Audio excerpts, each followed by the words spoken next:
Share बाजार में पैसा कमाना तो कहानी का एक हिस्सा है। असली खेल तो है उस कमाए हुए पैसे को बचाना।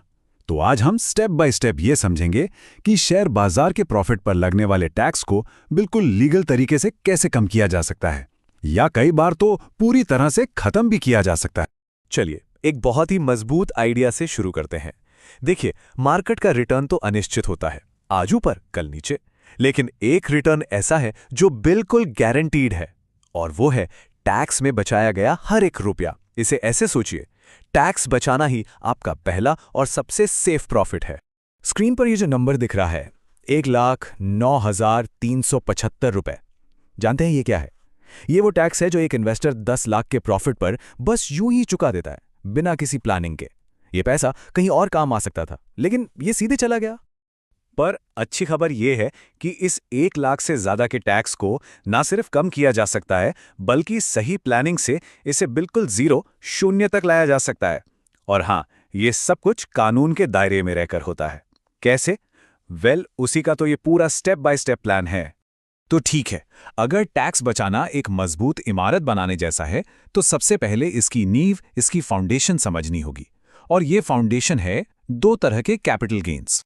अब देखिए, मामला बहुत सीधा है। एक होता है शॉर्ट टर्म कैपिटल गेन, मतलब 12 महीने से पहले ही आपने शेयर बेचकर मुनाफा कमा लिया। इस पर टैक्स फिक्स्ड है, ज्यादा कुछ नहीं कर सकते। लेकिन असली जादू, असली खेल वो है लॉन्ग टर्म कैपिटल गेन में, यानी जब आप शेयर 12 महीने के बाद बेचते हैं। यहीं पर हमारी सारी टैक्स सेविंग की पावर छिपी है। तो टैक्स बचाने का सबसे पहला और सबसे जरूरी सुनहरा नियम क्या है? बस अपने निवेश को 12 महीने और 1 दिन होल्ड करना। सिर्फ 1 दिन का यह फर्क आपके टैक्स बिल में जमीन आसमान का फर्क ला सकता है। चलिए अब बात करते हैं उन एक्चुअल स्ट्रैटेजीज की, उन तरीकों की जो स्मार्ट इन्वेस्टर्स अपने लॉन्ग टर्म गेन्स को मैनेज करने के लिए इस्तेमाल करते हैं। ये पूरा गेम प्लान बस इन 3 मजबूत पिलर्स पर टिका है। नंबर 1, सरकार हर साल जो टैक्स फ्री लिमिट देती है उसका पूरा इस्तेमाल करना। नंबर 2, अपने बड़े प्रॉफिट को एक ही साल में बुक करने की बजाय उसे स्मार्टली कई सालों में फैला देना। और नंबर 3, जो कि बहुत पावरफुल है, अपने घाटे को अपने मुनाफे के खिलाफ इस्तेमाल करना। और अब आते हैं इस प्लान के सबसे शक्तिशाली टूल पर, जिसका नाम है टैक्स लॉस हार्वेस्टिंग। सुनने में शायद थोड़ा टेक्निकल लगे, पर इसका मतलब बहुत सिंपल है। अपने पोर्टफोलियो में जो इन्वेस्टमेंट लॉस में है, उन्हें बेचकर उस लॉस को अपने प्रॉफिट के सामने खड़ा कर देना, ताकि आपका टैक्सेबल प्रॉफिट कम हो जाए। इसे एक एग्जाम्पल से समझते हैं। मान लीजिए आपको स्टॉक ए से 2 लाख का प्रॉफिट हुआ, बहुत बढ़िया। लेकिन आपके पोर्टफोलियो में एक स्टॉक बी भी है जिसमें 80,000 का लॉस हो रहा है। तो आपने क्या किया? आपने स्टॉक बी को बेचकर वो 80,000 का लॉस हार्वेस्ट कर लिया। अब आपका नेट टैक्सेबल प्रॉफिट कितना हुआ? 2 लाख नहीं, बल्कि 2 लाख माइनस 80,000, यानी सिर्फ 1,20,000। और ये टैक्स फ्री लिमिट के अंदर है। नतीजा 0 टैक्स। ये तो हो गई कोर स्ट्रैटेजीज। लेकिन जो प्रो इन्वेस्टर्स होते हैं वो कुछ और स्मार्ट चीजें भी करते हैं, जैसे फैमिली मेंबर्स के नाम पर अलग-अलग टैक्स छूट का फायदा उठाना, या फिर फाइनेंशियल ईयर खत्म होने से पहले, मतलब मार्च में, अपने प्रॉफिट लॉस स्टेटमेंट को देखकर प्लान करना कि क्या बेचना है क्या नहीं। ये सब टाइमिंग का खेल है। तो ये सब सुनने में तो अच्छा लगता है, पर रियल वर्ल्ड में इससे कितना बड़ा फर्क पड़ता है, चलिए देखते हैं। एक केस स्टडी लेते हैं। एक इन्वेस्टर है और उसे 10 लाख रुपए का लॉन्ग टर्म कैपिटल गेन हुआ है। बहुत बढ़िया काम किया। अब सवाल यह है कि इस 10 लाख पर टैक्स कितना लगेगा? अब यहां 2 रास्ते हैं।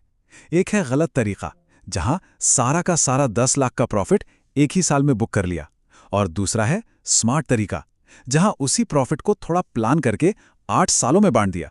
और यकीन मानिए, दोनों के नतीजों में जमीन आसमान का फर्क है। ये चार्ट देखिए, ये सब कुछ कह देता है। बाईं तरफ वाला बार बिना किसी प्लानिंग के टैक्स बनता है 1,09,000 रुपए से भी ज्यादा, और दाईं तरफ स्मार्ट प्लानिंग के साथ बिल्कुल 0। सेम प्रॉफिट, सेम इन्वेस्टर, बस तरीका अलग, और नतीजा पूरी की पूरी टैक्स सेविंग। अच्छा, अब इस गेम को एक लेवल और ऊपर ले जाते हैं।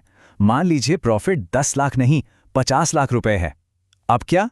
ऐसे में जो बड़े इन्वेस्टर्स होते हैं, जिन्हें HNI कहते हैं, वो इस सिचुएशन को कैसे हैंडल करते हैं? वो एक बार में लगभग 6 लाख का भारी भरकम टैक्स देने की बजाय एक HNI स्ट्रैटेजी अपनाते हैं। वो 5 साल का प्लान बनाते हैं। हर साल लॉस हार्वेस्टिंग करते हैं और आखिर में उनका टोटल टैक्स आधे से भी कम हो जाता है। मतलब सीधी सीधी 3 लाख रुपए से ज्यादा की बचत, गारंटीड सेविंग। और मैं फिर से ये पॉइंट कहना चाहूंगा, ये सब कुछ 100% लीगल है। ये टैक्स प्लानिंग है, टैक्स की चोरी नहीं।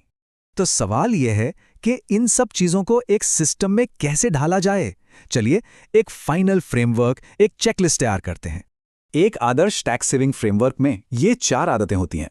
पहली, एक कोर लॉन्ग टर्म पोर्टफोलियो हो जिसे आप बार बार छेड़ते नहीं। दूसरी, ट्रेडिंग वगैरह के लिए एक अलग छोटा पोर्टफोलियो हो। तीसरी, हर साल के लिए एक एलटीजी प्लानर बनाइए कि कितना प्रॉफिट बुक करना है। और चौथी, एक लॉस हार्वेस्टिंग ट्रैकर रखिए। जब ये सब करते हैं तो टैक्स मैनेजमेंट आपकी आदत बन जाता है। तो अब तक हमने जो भी बात की उसका ये एक क्विक समरी है। ये आपकी एक्शन चेकलिस्ट है। स्टेप 1, 12 महीने से ज्यादा होल्ड करना। स्टेप 2, हर साल 1.25 लाख की लिमिट यूज करना।